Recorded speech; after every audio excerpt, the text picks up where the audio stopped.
नमस्कार सलाम। India versus south Africa के बीच अब दूसरा टेस्ट मैच जो है गुवाहाटी में, वो हिंदुस्तान के लिए अब डू और डाई है। क्योंकि आप सोच के देखो, अगर इंडिया वो मैच भी हार गई तो फिर दो back to back white wash जो कि इंडिया की हिस्ट्री में शायद नहीं हुए कभी, रिसेंट टाइम में तो नहीं हुए 20-30 सालों में। पहले न्यूजीलैंड ने करा 3-0 और अगर साउथ अफ्रीका ने कर दिया तो आई थिंक इससे बड़ी छींचा लेदर रिसेंट टाइम में नहीं होगी। और इंडिया की डेस्परेशन इसलिए आप देखिए, हमारे सिलेक्टर्स का, हमारे टीम मैनेजमेंट का, कि शुभमन गिल जो पहले टेस्ट मैच में खेल नहीं पाए थे दूसरी पारी में, नेक स्पाज्म हो गया था उनको, गले में प्रॉब्लम थी। टीम के साथ अभी ट्रैवल कर रहे हैं, वो गुवाहाटी में पहुंच चुके हैं। और गिल का खेलना इतना ज़रूरी क्योंकि सबसे मेन प्लेयर आपके रिसेंट 2 साल में वही है टेस्ट मैचेस में।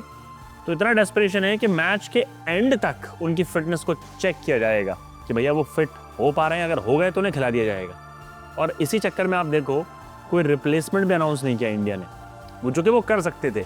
क्योंकि आप नोटिस करो, इंडिया में लेफ्ट हैंड बैट्समैन भरे पड़े हैं और साइमन हार्मर ने इसका क्या फ़ायदा उठाया था।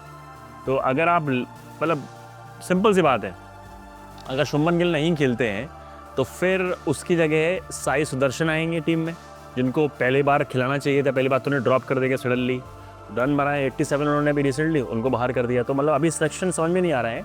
लेकिन साई सुदर्शन के अलावा आपके पास अभिमन्यु ईश्वरन, आपके पास सरफराज खान, करुण नायर, स्पेशली करुण नायर बड़े रन मार रहे हैं फर्स्ट क्लास सर्किट में इस टाइम रणजी ट्रॉफी में।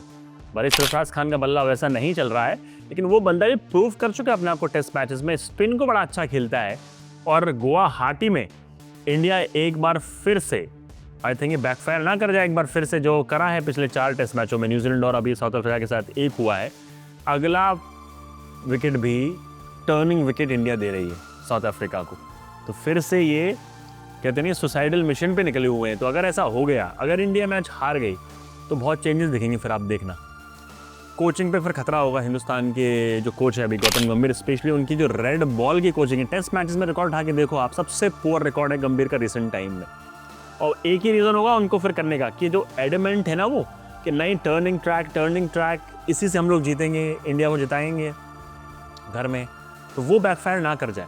क्योंकि टीम के कैप्टन भी पिछले 2-3 सालों में जो कैप्टन रहे हैं टेस्ट मैच साइड के, हमारे रोहित शर्मा और अब ये आपके गिल साहब, ऐसी बातें आ रही हैं कि ये दोनों कप्तान चाहते हैं कि इंडिया अच्छे विकेटों पे खेले, जो कि चौथे 5वें दिन टर्न हो। एक प्रॉपर इंडियन विकेट जो होता है कि यह स्लो होगा, लेकिन पहले दिन ही, पहले घंटे से ही रैंक टर्नर नहीं होगा। अब तो हर विकेट वैसा मिल रहा है। अगर वैसा फिर दे दिया और फिर वो हार गई इंडिया, फिर आप बड़े डिसीजन देखना, फिर गड़बड़ हो सकती है गंभीर के साथ। लेकिन मुझे काफ़ी अनफॉर्चुनेट लग रहा है कि आप इतनी बड़ी रिस्क ले रहे हो कि अगर मान लो शुभमन गिल फिट नहीं हुआ तो फिर आप एक और लेफ्टी को खिलाओगे, उसके बजाय किसी राइटी को खिला लेते, अभिमन्यु ईश्वरन को ले लेते, रिप्लेसमेंट ऑर्डर कर देते यार, रिप्लेसमेंट ईश्वरन का, सरफराज खान का, कि बाहर रणजी ट्रॉफी में करुण नायर का, इन तीनों में से किसी को भी देते, ताकि वो लेफ्ट हैंड राइट हैंड तो होता जो काउंटर कर पाता साइमन हार्मर को, क्योंकि उसके लिए तो परफेक्ट डिलीवरी है। लेफ्टीज को तो वो पानी पिला रहा है, जब नहीं रही किसी को बॉल है, देखना पड़ेगा।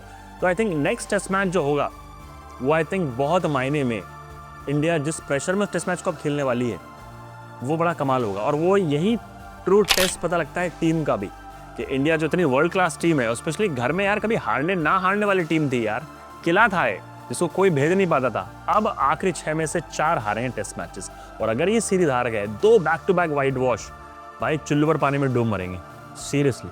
इससे बड़ी बेइज्जती नहीं होगी रिसेंट टाइम में। तो फिंगर्स क्रॉस, देखते हैं शुभमन गिल फिट नहीं होते हैं कि नहीं होते हैं, क्योंकि अगर वो फिट नहीं हुए, फंस गई फिर इंडिया, ध्यान रखना है।